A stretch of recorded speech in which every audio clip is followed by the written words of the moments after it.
prevention and early intervention. These proposals will ensure perpetrators are punished and help to restore pride in our communities. Thank you, Mr. Speaker. I'd like to compliment the Secretary of State on driving this increase of police numbers on the streets. And whilst Durham has 239 more police officers so far since 2019, can she confirm we will continue with further recruitment as we've not yet returned to the 2010 level? And can she advise me and my Sedgefield constituents how to ensure that the emphasis is on frontline deployment to antisocial behaviour hotspots? Well, I want to congratulate my honourable friend for his doughty campaigning in his constituency. Durham has received £3.4 million through 4 rounds of the Safer Streets Fund, including just under £1.5 million in the current round. It's funding projects such as youth diversionary activity, ASB education programmes and target hardening measures. This government is putting more police on the streets, engaging with communities to enable them to prevent crime. Thank you very much, Mr. Speaker. Driving without care or consideration is described as one of the worst forms of antisocial behaviour, as the consequences can be fatal. If caught speeding, does the Home Secretary agree that no one should be above the law? Well, as I said earlier, Mr. Speaker, last summer I was speeding. I regret that. I paid the fine and I took the penalty.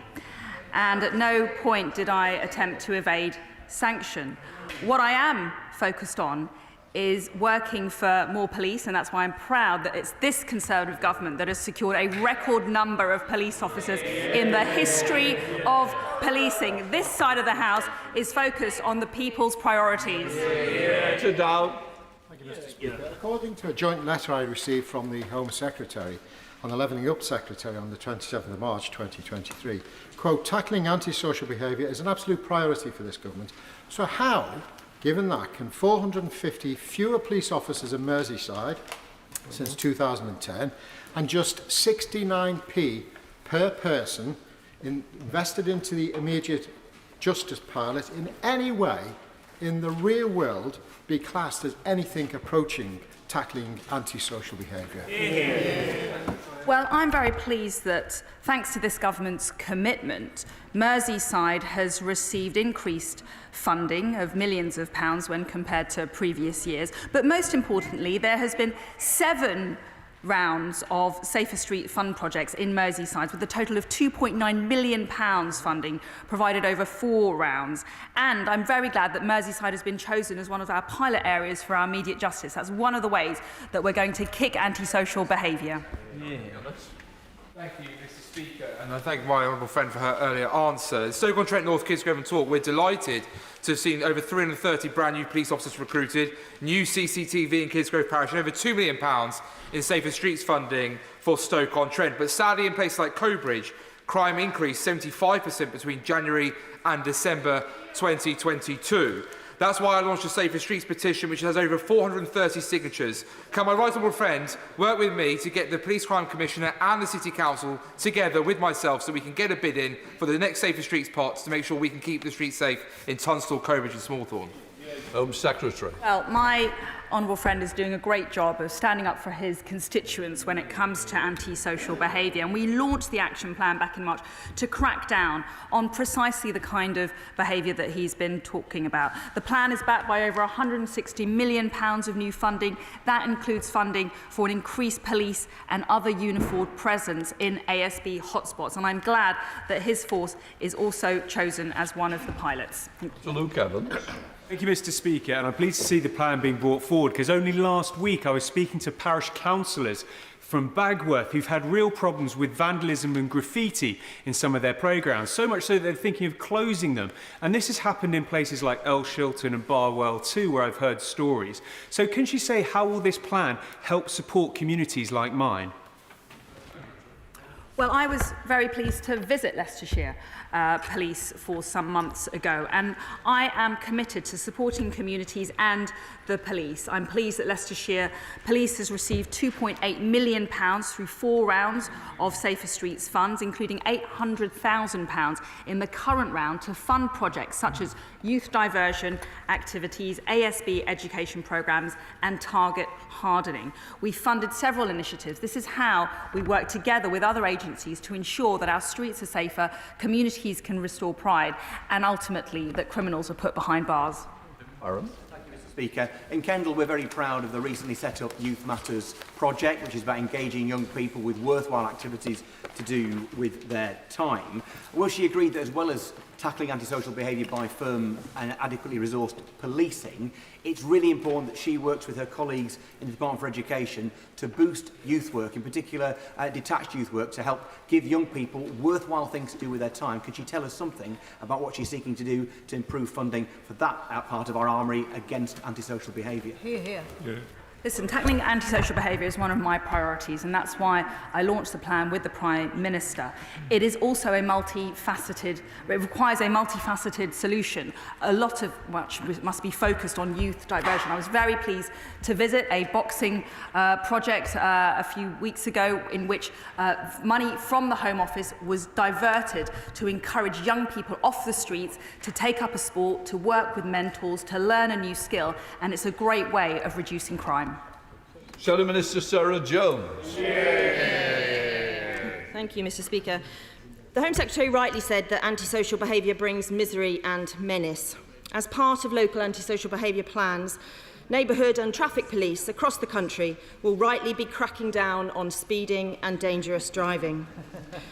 Does the Home Secretary think that people who speed should be given the option to get private speeding awareness courses rather than doing them with everyone else? And in her own case, what exactly did she ask her civil servants to help her with? Mr. Speaker, hopefully we're not going to be too repetitive today. But as I said earlier, last summer I was speeding. I regret that. I paid the fine and I accepted the points, and at no point did I seek to evade the sanction. But let's be honest about what this is all about, Mr. Speaker. The Shadow Minister would rather distract, really, frankly, from the abject failure by the Labour Party to offer any serious proposals on crime or policing.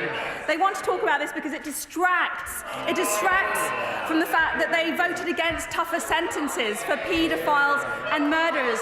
They want us to ignore the fact that Labour MPs would rather campaign to stop the deportation of foreign criminals than back our Rwanda scheme.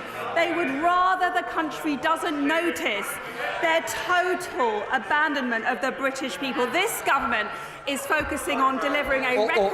Order. Can I just say to the Home Secretary, said she didn't want to be repetitive, and that goes all round the chamber as well. Patricia Gibson. Number 3, Mr. Speaker. Minister. Mr. Speaker, the points-based system serves the whole of the United Kingdom. As noted in the Migration Advisory Committee annual report, immigration policy cannot be a complete solution to population movements within the United Kingdom or to labour shortages. The Scottish Government has policy levers to address these issues more effectively. Patricia Gibson. Thank you, Mr. Speaker. The Scottish Government has repeatedly raised it. I have had a debate on it, and my SNP colleagues have raised it over and over again. Labour shortages are posing huge challenges for Scotland right now. The Scottish Government proposed a rural immigration pilot, a proposal welcomed by one of the Home Office's predecessors, the Right Honourable Member for Bromsgrove. So why will the UK Government not engage with the Scottish Government on this important issue, given that the Scottish Government has no powers in this area? Well, we believe strongly that the UK is better served by a single national immigration service, and there's no material difference between unemployment or economic inactivity rates in Scotland versus the rest of the United Kingdom, the first port of call for vacancies should always be the domestic workforce. That's why my right honourable friend, the Work and Pension Secretary, has brought forward a wide package of measures across the whole of the country to help more people into the workforce. It isn't right that we always reach for the lever of immigration to solve those challenges. Does my right honourable friend that when thinking about net migration and the level it should be at, we shouldn't just be thinking about GDP and economic impact, but also social and cultural impact of rapid change of that scale, pressure on public services and also housing as well? Well, it's right that we consider economic growth and the needs of our economy, but my honourable friend is absolutely right to say that these decisions also require careful consideration of the impact of very large amounts of legal migration upon housing, upon access to public services, and as he says, to community cohesion and integration. That's absolutely the approach of the government and of the Home Secretary and I in considering this challenge. Shadow Minister Stephen Kinnock. Thank you, Mr. Speaker. Ending the small boat crossings is, of course, one way of reducing immigration, and Labour has a 5-point plan to do just that. But asylum seekers are only a fraction of the net migration total. The reason that net migration is so high in Scotland and across the UK, and the reason that businesses are over-reliant on migrant labour, is that for 13 years the party opposite has failed to train up our homegrown talent. They've slashed the skills budget, they've failed to get people off record-high NHS waiting lists and back to work. Labour has set out plans to do each of these things because we want and expect immigration to come down. And yet the Prime Minister and the Home Secretary are clearly at loggerheads on this issue. It appears that the right hand doesn't know what the far right hand is doing. So the Home Secretary, I would ask her if she can confirm, is she still committed to the 2019 Conservative Manifesto pledge of bringing net migration below 226,000? And if so, does she think that the Prime Minister agrees with her? Well, Mr. Speaker,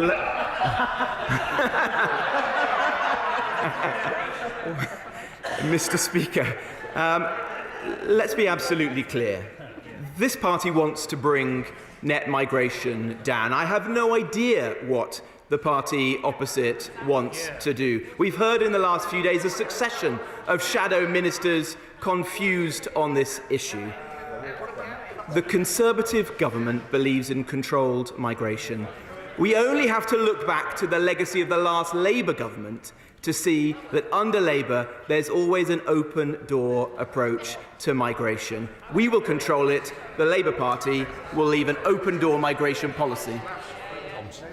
For Mr. Speaker. Oh, thank you very much. I apologise. There we go. Mr. Speaker, I'm in regular correspondence with the devolved administrations about the illegal migration bill. I recently met with the Scottish Cabinet Secretary for the Constitution, Angus Robertson, and last week I wrote to the Cabinet Secretary for Social Justice proposing a meeting which I hope will happen later this week. Owen Thompson. Mr. Speaker, not only is this bill being driven through Parliament at breakneck speed, but the Scottish Government's been given no opportunity yet to consider these proposals properly before their introduction. Does the Minister therefore agree that any regulations that would amend, repeal or revoke any Scottish legislation or any devolved matter cannot possibly come into force through this bill without the consent of the Scottish Ministers? Hear, hear. Well, I think I just made clear that I have reached out to colleagues in the Scottish Government, but immigration is a reserved matter and is a matter for this Parliament to dictate our future borders policy. I hope that the honourable gentleman will support the bill, as from the figures that I've seen, his constituency in Midlothian currently has no asylum seekers in dispersal accommodation and no asylum seekers in contingency accommodation, such as hotels. 0 asylum seekers in the honourable gentleman's constituency. He is, I'm afraid, yet another example of humanitarian NIMBYism by the SNP. Patel. Mr. Speaker, in addition to the devolved administrations, would the Minister kindly share details on the discussions that he's had with local authorities, local government and local councils in particular, around the provisions in the bill? And may I ask him as well, how does that relate in terms of the government's plans to accommodate people in Wethersfield, including those who would be covered under this bill? Well, I'm grateful to my right honourable friend. When she was Home Secretary, she set out the policy to create large sites on which to house asylum seekers in a more focused and less expensive manner. She took forward a proposal for a site in the north of England. My right honourable friend, the Home Secretary, and I have continued that tradition and have set forth plans for 3 sites, one at Bexhill, one at Wethersfield and one at Scampton. SNP spokesperson Alison Thoutless. Thank you, Mr Speaker. The Trafficking Awareness Raising Alliance, TARA, supported 156 women in their service during 2021 and 2022. Of these, 138 women were seeking asylum or were undocumented when they were referred to TARA. Brona Andrew of TARA told the Scottish Parliament's Equalities, Human Rights and Civil Justice Committee that had the illegal migration bill been in place, those women would not have been able to access our support. In the face of clear evidence of the harm that the Tories' illegal migration bill will cause, what possible justification can the Minister give for removing support from trafficked women in Scotland and strengthening the hand of those that would exploit them? Well, the bill is based on a very simple principle, that we want to break the people smugglers and human traffickers' business model. By supporting this bill, I know she opposes it, but by supporting this bill, we will do that, and we will stop people crossing in these dangerous, unnecessary journeys, and fewer cases, such as the ones the Honourable Lady raises, will happen in the future. But I go back to the point I said to her colleague. If the SNP feels so strongly about this issue, why do they do so little to support asylum seekers in Scotland? Currently, there are 11 contingency hotels in the whole of Scotland housing 600 migrants. That is 1% of all those asylum seekers in the country. She never matches her words with deeds. Number 5, please. With permission, Mr. Speaker, I will group this with number 8 and 13. We've recently launched our strategy to tackle fraud, as well as measures in the online safety bill that will require companies to prevent fraud, and measures in the economic crime and corporate transparency bill to hold companies to account for fraud committed by their employees. We're working with tech companies as well to agree other measures and are improving the support we give to victims. Nigel Mills. Thank him for that answer. We know that 80% of fraud starts online and 18% comes from the tech companies he's talking about. Yet they don't contribute to any of the costs of reimbursing that fraud, despite making profit effectively from causing it. Isn't it time we looked at asking them to actually contribute to reimbursing some of the losses that they're introducing into the system? Well, my honourable friend is raising questions that we've been looking at very closely in the fraud strategy, and he's absolutely right to highlight the disparity between those who are causing and those who are paying. And so this is a conversation that we've been having, and I look forward to bringing forward very soon some areas on which we can discuss this further. The reality is that action fraud has not always helped as well, and that's why we're looking at making a more efficient system. Speaker, at my surgery in South last month, I met Catherine, whose father was defrauded out of thousands after taking a call from a man who he thought worked for Virgin Media. Catherine only found out about this after her father unfortunately passed away, when she found all the emails he had sent attempting to get his money back, a battle that Catherine has now taken on. Can the Minister tell the House what he is doing to stop vulnerable people being targeted by fraudsters? First of all, can I offer absolute sympathy to Catherine? Sadly, although he's citing the incident of an older man there who was the target of crime, the reality is this is a crime that affects many people of all ages across our society.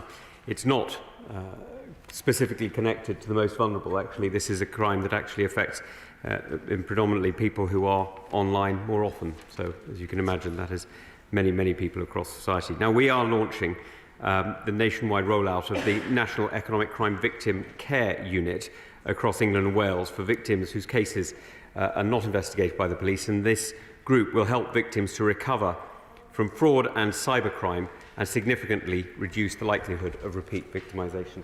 Martin Vickers. Mr Speaker, I welcome the proposal that the Minister's suggesting that Action Fraud should have greater capacity. I've experienced a number of constituency cases where elderly people have been robbed of their life savings, and there was a feeling that insufficient priority was being given to this.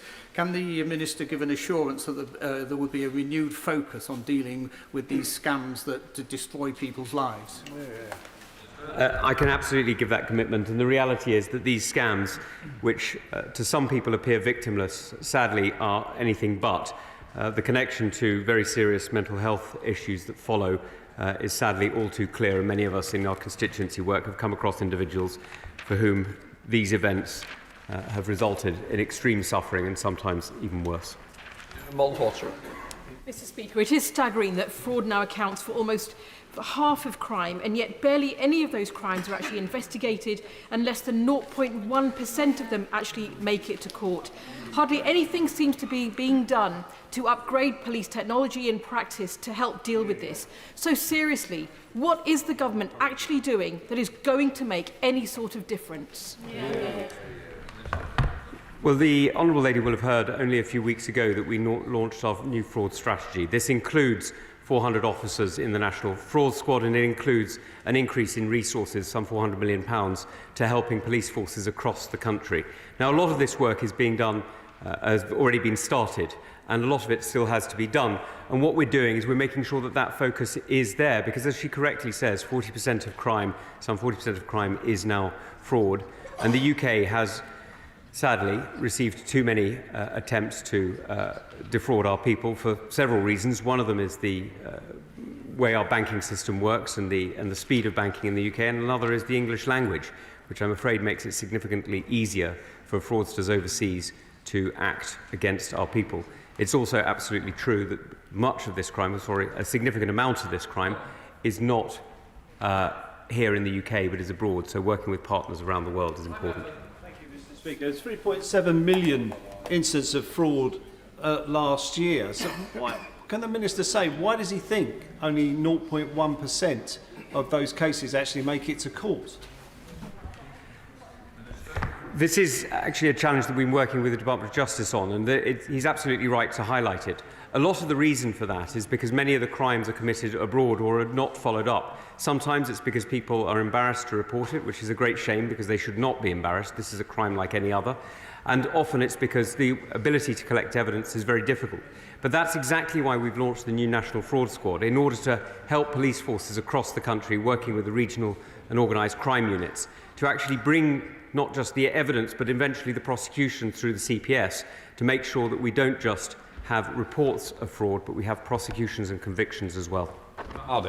Thank you, Speaker. Just over a year ago, the Anti-Fraud Minister, Lord Agnew, resigned in anger at the billions being lost and written off in COVID fraud payments. He said to the Treasury Select Committee on which I sit, quote, "I don't think there is anybody who would condone a weak system which allows money to fall in the laps of crooks, and that's what I saw happening."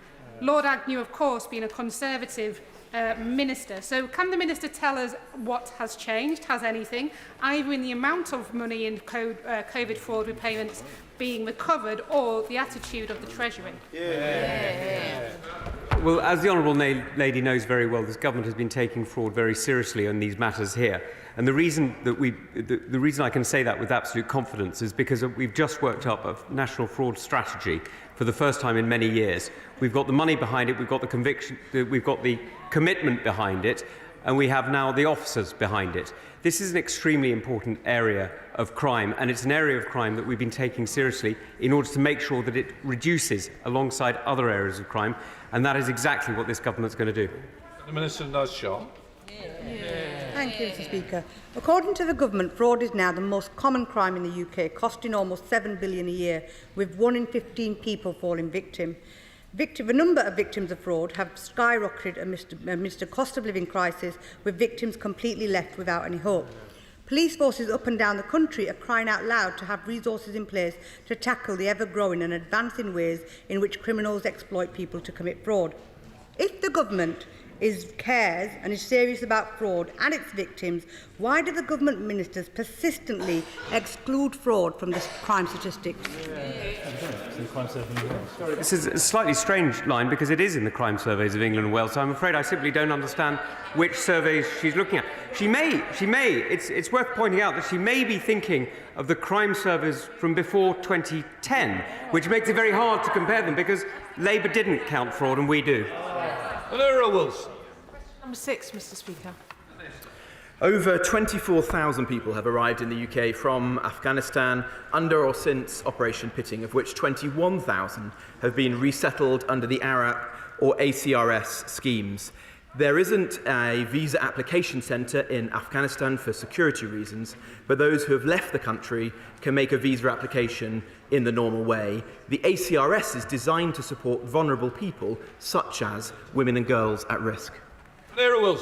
Thank you, Mr. Speaker. For the fourth time in recent weeks, I feel compelled to raise on the floor of this House the case of 5 British children who have been in hiding in Kabul for the last 18 months. 4 of these British passport holders are girls, and only one of them is allowed to attend school. I and my team have not been able to bring them to safety to be with their family in the UK because their Afghan mother can't secure a visa. Now, I'm grateful that the Minister has looked at this case personally, but it has stalled again because his officials are insisting she travels to Pakistan to do her biometrics. He will be aware it is totally unsafe for a woman to risk her life to travel on her own without a chaperone to Pakistan to get a visa, even if Pakistan grant her a visa to travel there. So please, will the Minister waive the biometrics requirement in this case and for other women and girls who face mortal danger like this family do? Well, I'm grateful to the Honourable Lady for the tenacious way in which she's represented her constituents. She knows that I intervened personally to seek a swift resolution to this case. I'm told that UKVI have the application under consideration and are speaking with the Honourable Lady's office to help progress the application, and I hope we can resolve it very soon. Julian Lewis. Thank you, Mr. Speaker. Does the Minister accept that the female population of Afghanistan is enslaved at present? Has he seen the amazing film by the courageous Sky correspondent Alex Crawford called Women at War Afghanistan, which spells this out? And will he perhaps spend a moment to look at EDM 1188, marking today the 90th anniversary of the founding of the Academic Assistance Council, now the Council for At-Risk Academics, which I came across while they were trying to rescue female academics from potential enslavement and bring them to this country so they could join the faculty of the University of Southampton, amongst others. Well, I'd be pleased to take a look at the material that he's recommended to me, and in particular the early day motion. The treatment of women and girls in Afghanistan by the Taliban is abhorrent. We all condemn that, and that's one of the reasons why we've created the ACRS scheme to support as many as we possibly can. Joanna Churry. Thank you, Mr. Speaker. I recently met with the Prime Minister to discuss the plight of female judges and prosecutors who were encouraged by the United Kingdom to take up these roles when we were trying to produce a democracy under the rule of law in Afghanistan. I'd like to see humanitarian visas for some of these women so that they can come to the United Kingdom. The Prime Minister seemed quite sympathetic and said he would take it away and look at it. Can the Minister assure me that the Home Office would also be sympathetic to this request? Well, I'd be very happy to look into that issue. I remember that she has campaigned on this for some time, in fact, since the fall of Kabul. So perhaps if she and I meet to discuss this further, would be a useful way forwards. Thank you, Speaker. As part of the government's resettlement scheme for Afghan citizens facing threats of persecution from the Taliban, the Home Office granted visas for the Afghan women's football junior development team. The women's parliamentary football team played a match against them, and despite the studded tackle that left me wincing in agony, I was struck by their gratitude and appreciation of our generous and life-saving hospitality. However, there are many sportswomen left in Afghanistan banned from participating in their sport by the Taliban, under threat of severe recriminations if they even dare kick a ball, ride a bike or wield a cricket bat.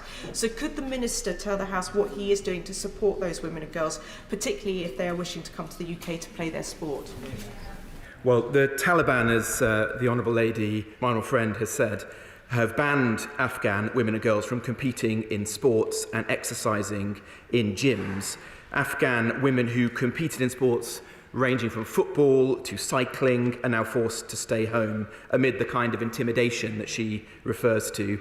I think particularly of the bravery of those Afghan women who recently posed for photos with the Associated Press alongside the equipment that they used to be able to use, now covering their faces with burqas. These are the reasons why we've made the important and generous offer that we have through the ACRS, a scheme that we want to take forward and help more women and girls out of Afghanistan to a place of safety and a new life in the UK. Question number 7, Mr. Speaker.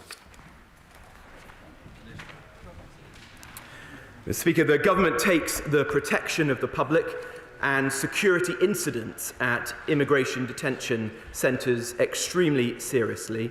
I met with senior Serco executives on the 4th of May to discuss their response to the incident at Yarl's Wood in the Honourable Gentleman's constituency. An independent investigation into this incident is now underway and will consider its findings in detail. Follow.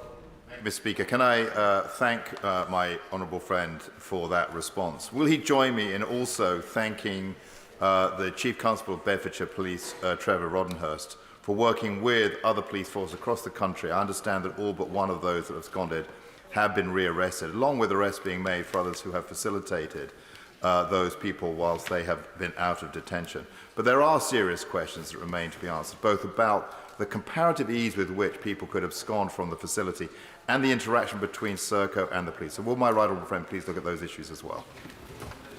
Can I join him in thanking Bedfordshire Police for leading on the national response to the incident? He's correct that of the 8 men who escaped, only 1 now remains at large, and we're determined to find him as quickly as possible. There are robust security measures at play in IRCs, but these are now being reviewed again in light of this incident. I met with senior Serco executives to hold them to account for their conduct and to ensure that they take this incident extremely seriously. I know that the Honourable Gentleman will be visiting Yarl's Wood soon, and I'd be very happy to speak with him and understand his reflections.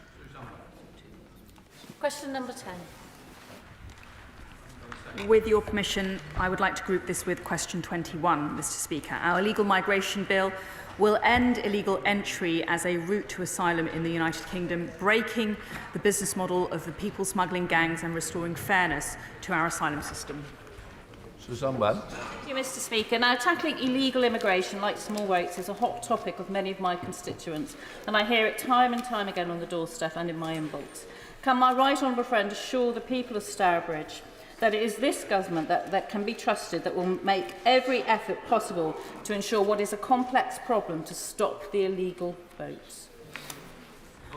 My honourable friend is absolutely right. The Prime Minister and I are determined to stop the boats. We are doubling the number of UK-funded personnel in France, and for the first time, specialist UK officers are embedded with their French counterparts. Whereas I'm afraid the Labour Party have consistently voted against our measures, not just in the illegal migration bill, but also in the Nationality and Borders Act. We know they'd scrap Rwanda. The truth is, they don't want to stop the boats, they want to open our borders. Tom Randall. Mr. Speaker, in a recent interview, the Leader of the Opposition was unable to say whether he'd repeal the Public Order Act, which protects the public against seriously disruptive protest. Given this flip-flopping on key legislation, does my right honourable friend agree that it is only this Conservative government that can be trusted to stop the boats, and that it is entirely possible that the party opposite, having tried to vote down the illegal migration bill several times, will change their mind on that as well? Well, again, my honourable friend makes a very good point. The British people would be forgiven for failing to keep up with changing Labour policy. On the one hand, they opposed our public order bill, and on the other, they said they wouldn't repeal it. They are in favour of campaigning to keep foreign criminals in the country, and yet they want to scrap our Rwanda plan. This government, this Conservative Prime Minister, this side of the House are focused on stopping the boats, taking the fight to the militant protesters and standing up for the British people. Andrew Gwynn. Thank you. Last December, the Prime Minister promised that the Home Office would recruit another 700 new staff to the Small Boat Operational Command. How many of those 700 staff are now in post? Well, the Prime Minister last year set out a detailed plan on how we are stopping the boats, and he is right to refer to our increased personnel on our Small Boats Operational Command. I'm very pleased to say we're making very good progress on increasing the personnel working on the channel. We've increased the number of caseworkers making progress on our asylum backlog, and we're increasing the way we are bearing down on this issue. Mr. Speaker, Afghans make up one of the largest cohorts of small boat migrants, and in part that is because the legal routes aren't working. Let me give the Home Secretary a quick example. Families who are approved under ARAP but are stuck in Islamabad are now being told that they need to source their own accommodation to get here, but there is no published guidance for them as to how they should go about doing that. Given the obvious challenges of securing accommodation, not least if you're stuck in a hotel room in Pakistan, can the Home Secretary say precisely what support her department is providing to this cohort of people who are stuck in Pakistan? Well, both the ARAP and the ACRS schemes make clear the criteria by which people will be assessed when they are applying to come to the United Kingdom. And I'm very proud that this country and this government has welcomed over 20,000 people under those schemes. Of course, there will be individual cases, and we're happy to consider them. But overall, the scheme has worked well, and thousands of people have benefited from it. One of the justifications for using former military bases rather than hotels was that it would be a deterrence. We now learn from the Home Office that RF Scampton will not take people from hotels. It might be a detention centre, it might take migrants from Manston. The whole policy is in chaos. Is this why the Home Secretary's own civil servant on the 6th of February recommended to her agree to stop work on proposals on RAF Scampton, agree we should immediately notify the local authority developing proposals for the site? Why has the Home Secretary ignored her own civil servants? I appreciate very much the efforts of my right honourable friend in standing up for his constituents, and he's doing a fantastic job of doing so. What I would gently say to him is that we have over 40,000 people accommodated in hotels today. We are spending over £6 million a day on that accommodation. It is an unacceptable situation, and that's why the Prime Minister and myself have made it a priority to bring on and deliver alternative, appropriate and more cost-effective accommodation. Rachel Maskell. Thank you, Mr. Speaker. The problem is there are no safe and legal routes. I have children in my constituency who are separated from their parents because they were brought to the UK under the UNHCR scheme, and their parents now cannot come and join them. They've moved from Afghanistan to Pakistan, but they've got no means of coming to be with their children. So why is she keeping families apart as opposed to reuniting families? I just don't agree with her characterisation. I'm incredibly proud, Mr. Speaker, of the immense generosity the Conservative government, but more importantly, the British people have demonstrated over recent years. We've welcomed over 500,000 people to these shores through safe and legal routes, seeking humanitarian protection. And on top of the country-specific routes, there are non-country-specific routes through which people can apply. The reality is we have millions of people seeking to come here. We have to take a balanced approach. But overall, we have extended the hand of generosity, and we've got a track record of which we can be proud. Bob Blackman. Thank you very much, Mr. Speaker. Question 11. Thank you, Mr. Speaker. Well, my honourable friend, the member for Harrow East, is of course a tireless campaigner on this issue, and the whole House, I know, are grateful to him for championing and introducing what is now the Homelessness Reduction Act a few years ago. Mr Speaker, as we made clear at the time of the passage of the Police Crime Sentencing and Courts Act, the government is committed to the repeal of the Vagrancy Act, and as soon as suitable replacement legislation is ready, which we're hoping will be fairly soon, we will introduce that as soon as parliamentary time allows, and at the same time as we do that, we'll repeal the Vagrancy Act. Blackman. I thank my honourable friend for that answer. However, more than a year ago, in a vote of both this House and the other place, we agreed to repeal the 1824 Vagrancy Act. Yet it seems as if the Home Office is trying to reintroduce it to deal with aggressive begging. Now, I think the whole House would agree that those people that are street homeless need to be helped and assisted and not arrested. But when will we see the enactment of this Act so that the police are be given the powers to help people that are street homeless rather than threaten them? Well, my honourable friend is of course right. The people who are homeless and need assistance should receive that help. I know that our colleagues in DLUC are working hard to make sure that happens, but we do also need to make sure that members of the public are protected from aggressive or nuisance begging. So where the repeal of the Vagrancy Act leaves lacunae in the law, we do need to make sure those are filled, which is why we're going to repeal the Vagrancy Act once the replacement legislation is ready. And as I said in my first answer, we'll do that as soon as parliamentary time allows. Oh, Jim Shannon. Mr Speaker, can I thank the Minister for his response and responding to the honourable gentleman and what he has put forward. Homelessness is a scourge and a problem across the whole of the United Kingdom of Great Britain and Northern Ireland, and us in Northern Ireland as well. The Minister is known to be a compassionate man and he understands the issue very well. Can I ask what discussions have taken place with the Northern Ireland Assembly in relation to the Vagrancy Act to make sure that what happens here will also happen in Northern Ireland to the benefit of our people as well? Well, I thank my honourable friend for his question, which is asked with his customary courtesy and compassion. We do want to have discussions with the Northern Ireland Executive as soon as they are reformed, which we hope will be soon. We will certainly have those discussions. In relation to England, where of course the government here does have direct responsibility, I'm pleased to tell the House that rough sleeping levels in England are around about 35% lower than they were in 2017, and we look forward to working with our friends and colleagues in Northern Ireland to bring about the same results there. Christian Wakeford. Question 12, please, Mr Speaker.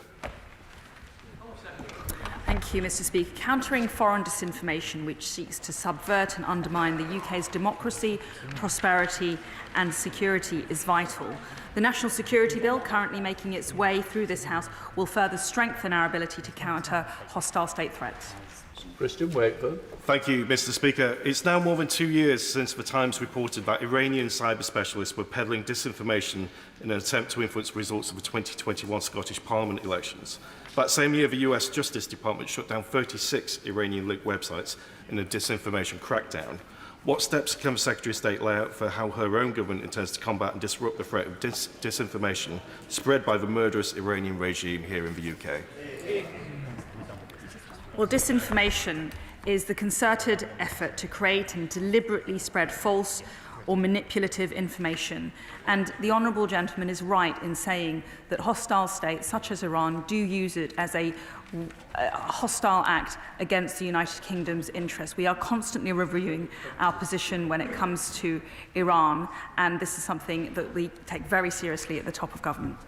Minister Holland-Lynch. Thank you very much, Mr Speaker. Microsoft's Digital Defence Report outlines how nations including Russia, China and Iran are deploying social media-powered propaganda operations to shape opinion, discredit adversaries and incite fear, with some harrowing examples of Russia's use of hybrid warfare in Ukraine.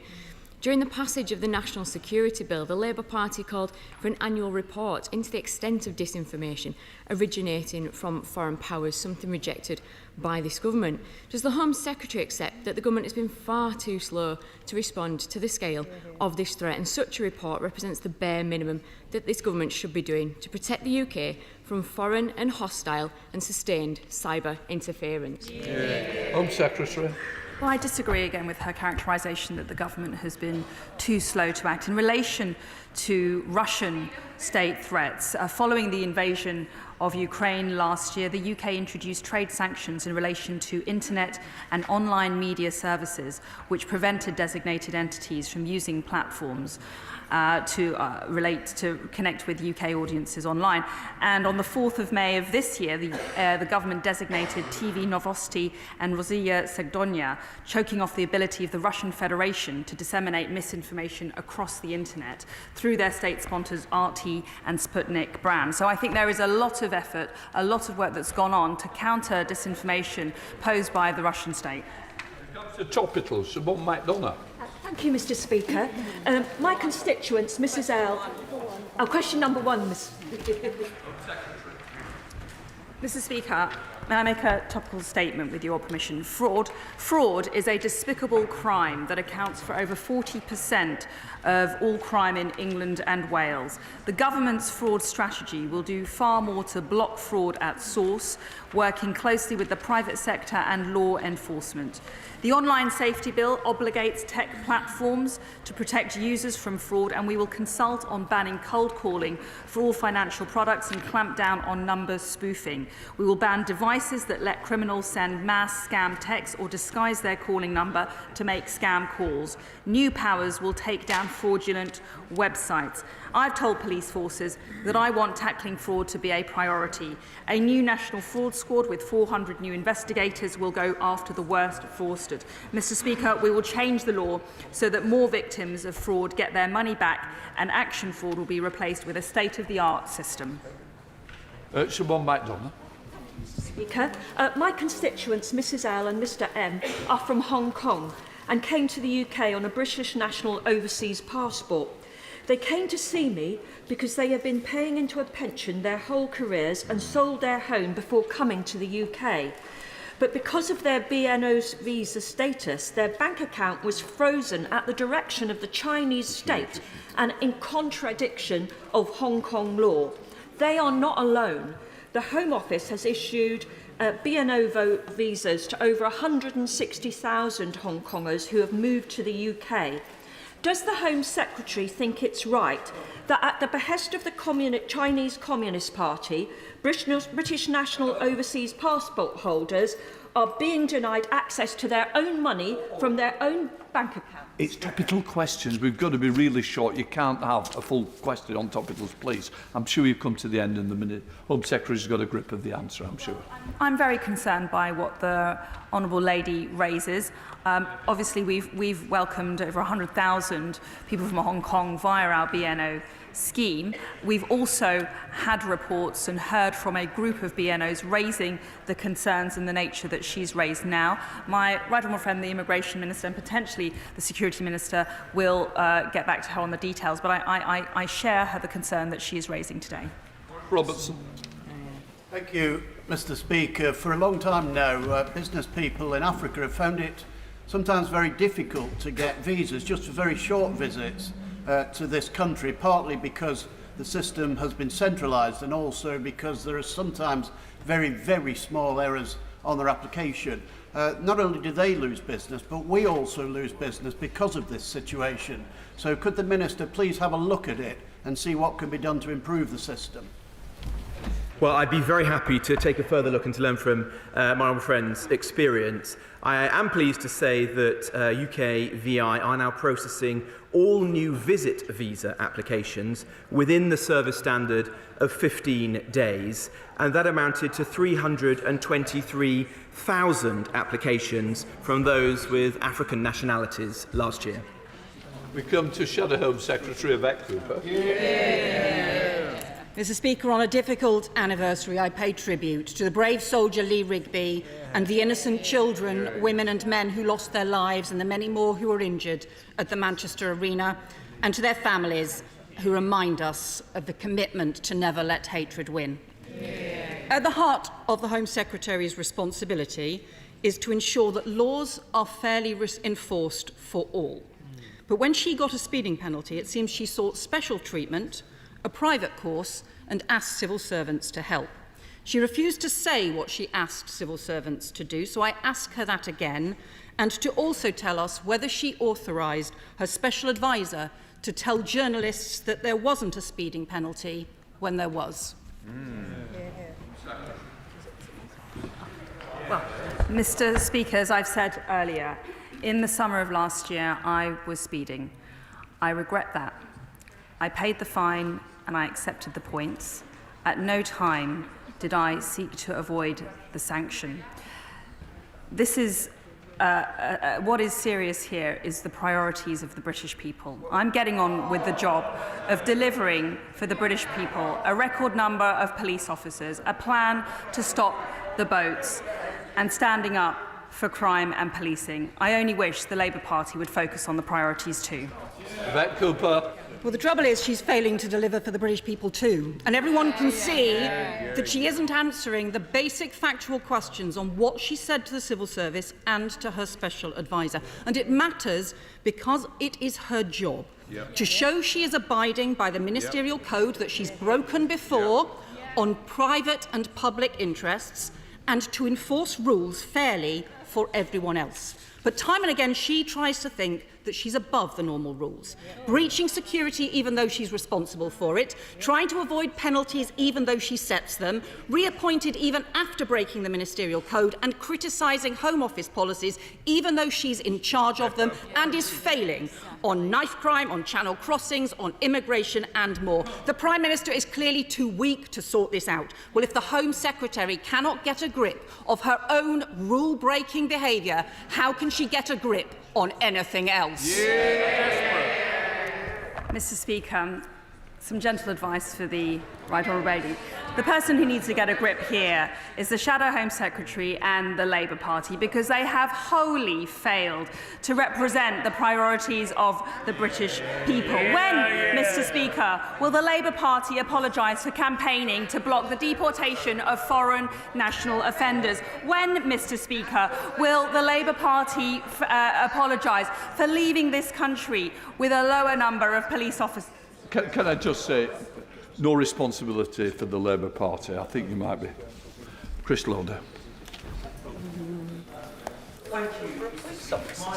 My friend, the Minister for Immigration, will know that Portland Port, whilst in the constituency of my honourable friend and neighbour for South Dorset, is very close to the constituency border of West Dorset. My constituents in Chickerell and wider West Dorset are becoming increasingly concerned about the absence of knowledge of the risk assessment and the knowledge of the additional resources that will be made available to Dorset Council and Dorset Police, and I wonder if he might be able to share any further information with the House today.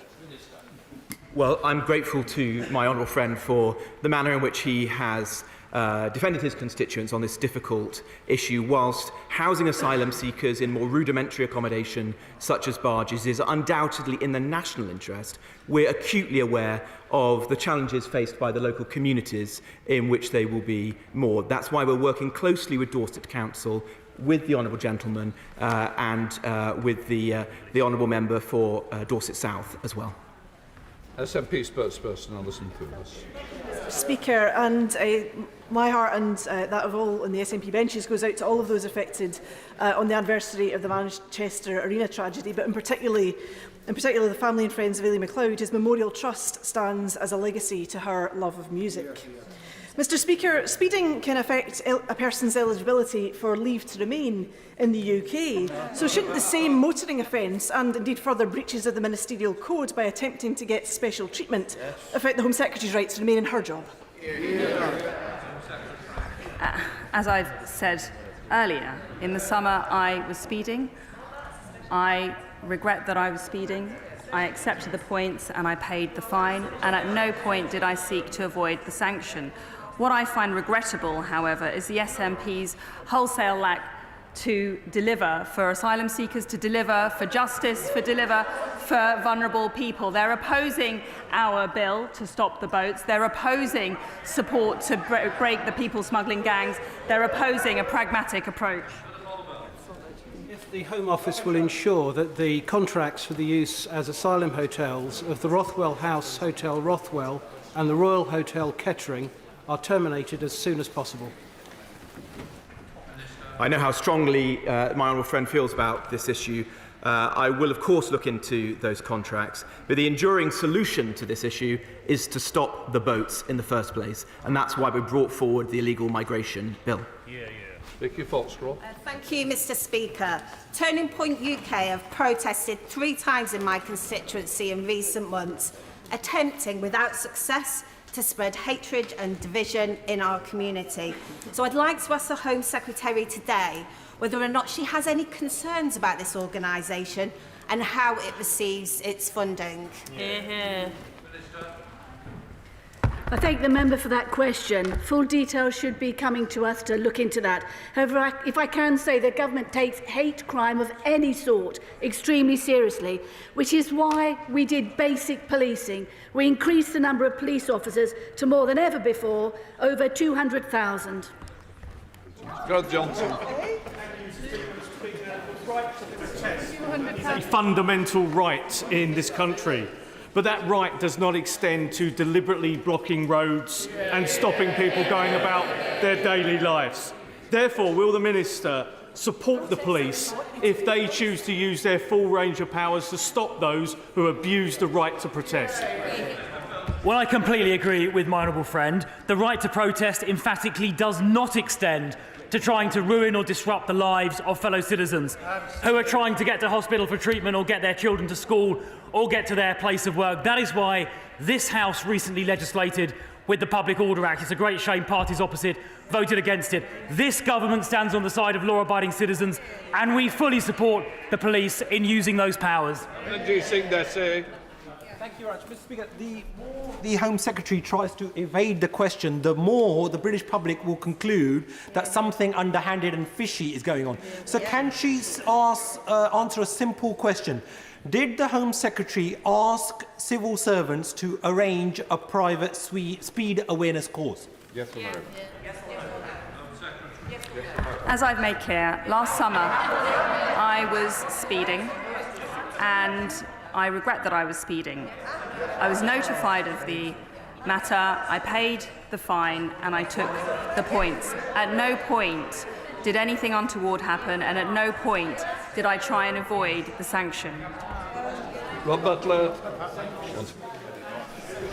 Is a blight on the lives of too many of my constituents in Aylesbury. And their frustration is often exacerbated because it isn't always clear who can resolve their problems, whether it's the local council or the police, despite the best intentions of both to help. So how can my right honourable friend ensure that people aren't passed from pillar to post, but do have their complaint about bad behaviour tackled swiftly? Well, my honourable friend is raising a very important issue. The government recently published its antisocial behaviour action plan. My honourable friend, the Home Secretary, and her colleague, the Deluxe Secretary, are jointly chairing a task force to make sure action is taken. We're setting up a number of hotspot patrols around the country to make sure the blight of antisocial behaviour is heavily policed against, and to make sure that where ASB occurs, it is dealt with quickly and thoroughly, and no one is left behind. Ruth Cadbury. Thank you, Mr. Speaker. If the Home Secretary insists on exempting private landlords from minimum housing standards for asylum seekers, this means local councils and fire authorities will not be able to enforce basic safety and overcrowding standards. Doesn't this mean that the worst landlords, instead of improving their properties, will make a fortune from government funding while exploiting vulnerable families and young children who are waiting for years for a decision on their asylum application? I can assure the honourable lady that our intention is there's no diminution in standards of accommodation, whether that be for asylum seekers or anybody else. But it is absolutely critical that we get those people out of hotels, save the taxpayer hundreds of millions of pounds a year, and house asylum seekers in the most appropriate forms of accommodation. Aaron Bell. Thank you, Mr. Speaker. Speaker, my constituents in Newcastle-under-Lyme are rightly appalled by the organised nature of so much immigration crime.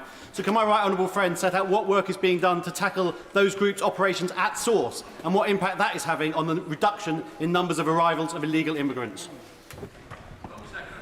Well, part of our plan to stop the boats very much focuses on the causal factors like the serious organised immigration crime gangs. They are networked and they are highly resourced. We've had some success in arresting hundreds of people involved in these gangs and disabling several of them. But we are employing more resource to our National Crime Agency, increasing the officers working with the French so that we can clamp down on this problem at cause. Marin Fellows. Thank you, Mr Speaker. In her previous resignation letter, the current Home Secretary wrote, pretending we haven't made mistakes, carrying on as if everyone can't see what we have made them, and hoping things will magically come right is not serious politics. Was she right? And has she made a mistake? Will she accept responsibility? Will she resign? As I've said earlier, in the summer of last year I was speeding. I regret that I was speeding, and I took the penalty, I paid the penalty and I accepted the points. At no time did I seek to avoid any sanction or consequence. Question, Crispin Blood. Thank you, Mr Speaker. Given the 56% rise in transphobic hate crime between 2021 and 2022, what does this concern the government, and what strategies are they going to put in place to get this horrifying number down? Transphobic crimes are hateful, and they actually represent, though people don't realise it, as much as 3% of all hate crimes recorded. The government is determined to stamp out this sort of work, which is why we're funding groups such as True Vision, who are working very hard in this area, and I know the honourable gentleman is working hard too. We're also funding things such as the National Online Hate Hub, which is a central capability designed to allow individuals to have specialist intervention and work. We're also working on education, £3 million of funding between August 2021 and March 2024 to 5 anti-bullying organisations. It's only with better education and the work of the honourable gentleman that we're going to progress in this area. That completes questions.